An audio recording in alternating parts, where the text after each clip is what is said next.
Episode 11 परछाइयों के पार। नेहा और समायरा हवेली के तहखाने में खड़ी थीं। दीवारों पर लगी पुरानी तस्वीरें धूल से ढकी थीं, लेकिन उनमें किसी अनजान चेहरे की हल्की झलक दिख रही थी। समायरा ने टॉर्च का रोशनी घुमाई तो अचानक हवा में एक अजीब सी सरसराहट हुई। आपको भी लगा कि कोई है? नेहा ने फुसफुसाते हुए पूछा। हाँ, पर शायद हमारी कल्पना हो। समायरा ने खुद को समझाने की कोशिश की, लेकिन उसके चेहरे पर डर साफ झलक रहा था। समायरा ने दीवार पर लगे पुराने आईने को छुआ तो अचानक कमरे में एक ठंडी लहर दौड़ गई। आईने में धुंधली परछाइयां बनने लगीं। नेहा ने घबराकर समायरा का हाथ पकड़ लिया। ये आईना, शायद ये कुछ दिखाना चाहता है। समायरा की आवाज में जिज्ञासा थी। नेहा की उंगलियां हल्के से समायरा के हाथों में उलझ गईं। दोनों के बीच कुछ क्षणों का सन्नाटा रहा, लेकिन उस सन्नाटे में अजीब सा आकर्षण था। क्या आपने कभी सोचा है कि हम यहाँ क्यों आए हैं? नेहा ने धीमे स्वर में पूछा। सिर्फ हवेली के रहस्य के लिए, या फिर कुछ और? समायरा की आंखों में एक गहरा सवाल था।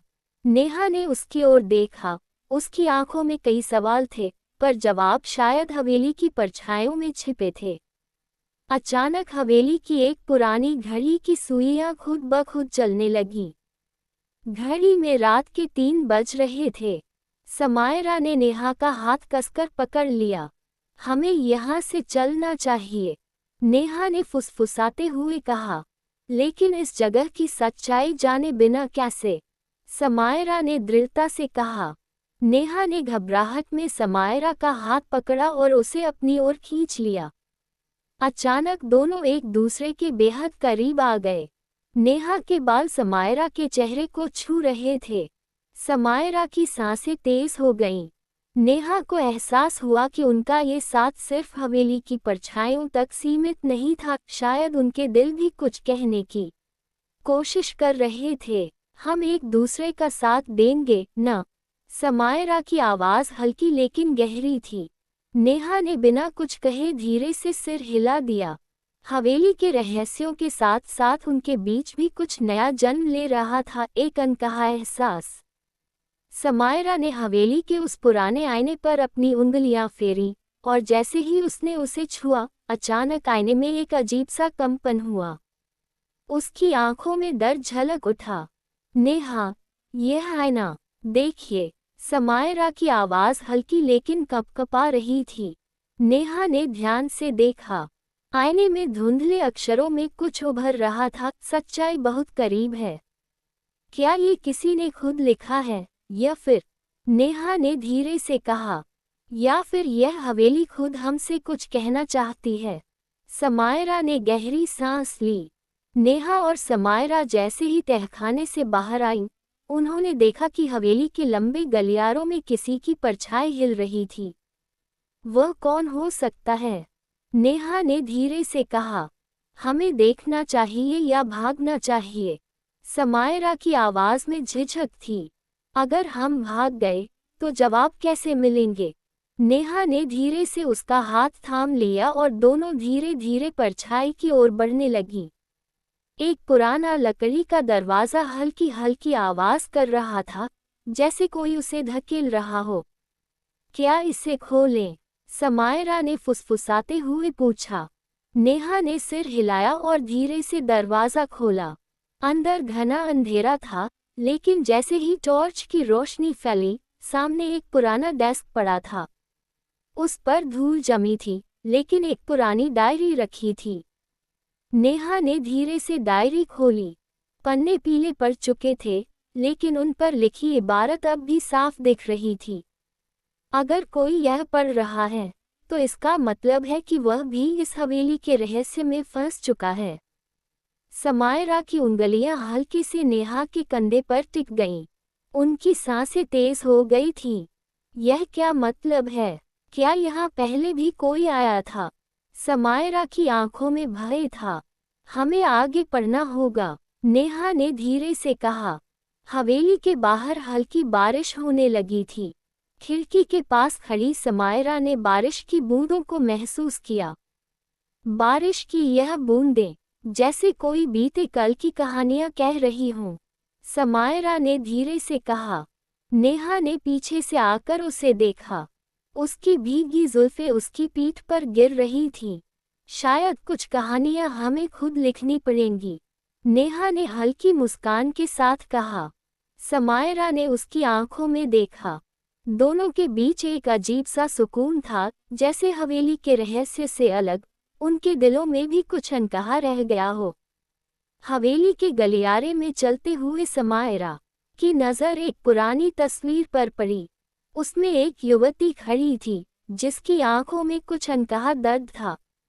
ये कौन होगी? समायरा ने तस्वीर को ध्यान से देखते हुए कहा। नेहा ने करीब जाकर उस तस्वीर पर जमी धूल साफ की। तस्वीर के नीचे एक नाम लिखा था, अद्वैता। ये नाम मुझे पहले कभी नहीं सुना, लेकिन लगता है ये हवेली के किसी रहस्य से जुड़ा है। नेहा ने गहरी सांस ली।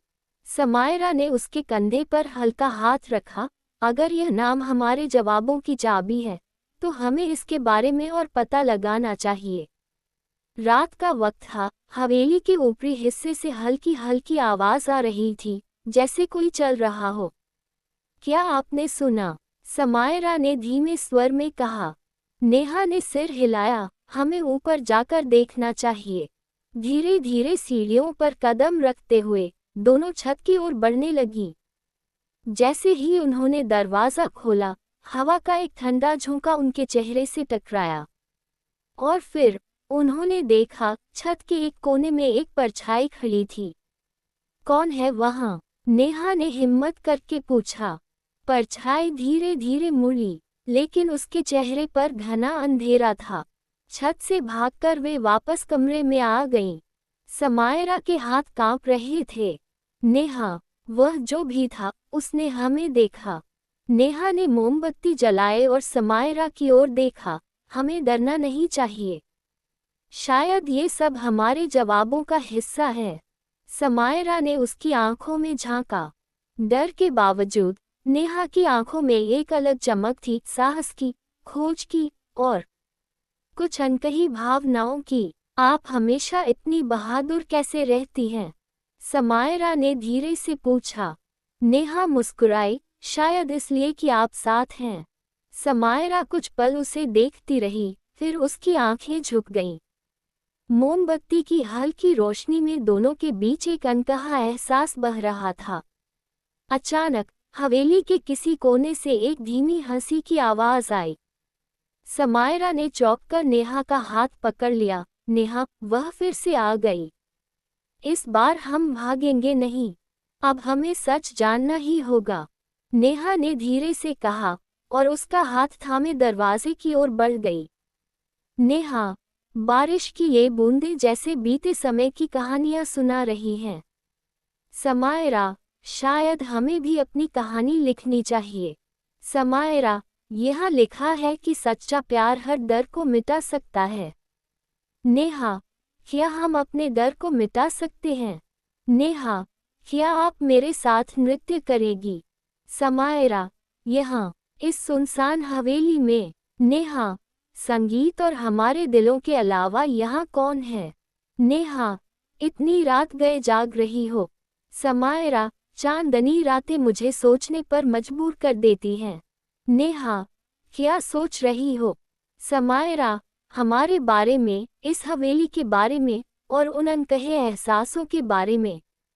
जारी रहेगा। योजक चिन्ह योजक चिन्ह योजक चिन्ह।